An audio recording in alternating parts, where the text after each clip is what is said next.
সুপ্রিয় ড্রাগন প্রেমী কৃষিপ্রেমী দর্শক শ্রোতা, আমি রয়েছে আমাদের ডিম ড্রাগন অ্যাগ্রো ফার্মে। তো আজকে মে মাসের 10 তারিখ 2025 সাল। তো দেখতে পাচ্ছেন আমাদের দ্বিতীয় বড় চালানের ফুলের আজকে ফ্লাশ হয়েছে।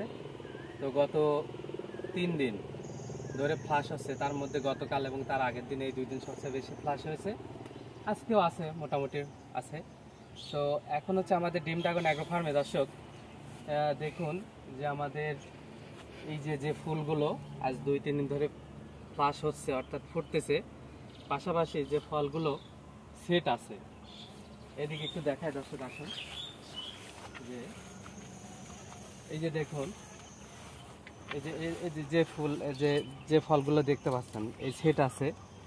তো এই দুইটা মিলে আমাদের প্রত্যেক পিলারে 20-25টার মতো করে ফল ইনশাল্লাহ সেট হবে। যদি এইগুলো সেট হয়, এই ফুলগুলো থেকে যদি ফল সেট হয়, রব্বুল আলামিন যদি দেয়, তাহলে মোটামুটি 20-25টা করে ফল সেট হবে এই ফলটা আর এই ফুলটা মিলে। এরপরে আর একটা লক্ষণীয় বিষয়, যে এরপরে যে মার্বেল আকারের যে ফুলগুলো দেখতে পাচ্ছেন দর্শক, এটা আমাদের ডিম ড্রাগন অ্যাগ্রো ফার্মে মোটামুটি ভালো পরিমাণে আছে। এগুলোর পরে এইটাও এককভাবে একটা ভালো ধরন হবে, গড় অ্যাভারেজে 20-25টা করে থাকবে। তো এখন কথা যে অনেকের বাগানেই আমরা এবার দেখতে পাচ্ছি যে ফলগুলো আপনারা সেট হওয়া দেখতে পাচ্ছেন, এই ফলটা এবং এই যে ফুলগুলো আজ 2-3 দিন ধরে ফ্লাশ হচ্ছে, এই ফুলগুলো তুলনামূলক কম। গতকালকে আমি কয়েকটি বাগান ঘুরে দেখেছি আমাদের নাটোরে, তো খুবই কম। আবার এই যে ফলটা এখন এই যে পরিপক্ক হওয়ার পথে, এই যে কালার চলে আসতেছে, আর 2 দিনের মধ্যেই পাকবে। এই ফলটা তো অনেকের বাগানে নেই, থাকলে এখন 2-1টা, আমাদের কিন্তু আছে। আমাদের প্রত্যেকটা বাগানেই কম বেশি আছে, তুলনামূলক কম কিন্তু আছে।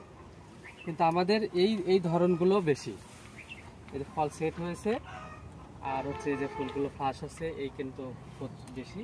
এবং আমাদের রেড ভেলভেট টেলিস্কোপের ড্রাগন বাগান, ওইটা এর চাইতেও বেশি।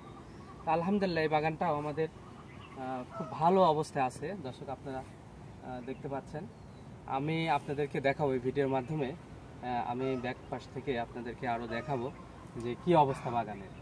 তো সেই ক্ষেত্রে আপনাদেরকে বলবো যে বাগানের ভালো পরিচর্যা করতে পারলে কিন্তু ভালো ফলাফল আসবেই। এখন আমাদের এই বাগানটাতে আমরা এই ফলগুলো সেট হয়ে গেলে আগামী 2-3 দিনের মধ্যে আমাদের এই বাগানে আমরা আগাছাটা পরিষ্কার করে আমরা সার দিয়ে দেব। এই অবস্থা আগাছা রাখলে ভালো, আগামী 5-6 দিন টেম্পারেচার অনেক বেশি থাকবে, সেই হিসাবে আগাছাগুলো থাকলে বাগানের জন্য ভালো হবে। আরও কিছু বিষয় আছে, সেই বিষয়গুলো নিয়ে আপনাদের সাথে আমি কথা বলবো।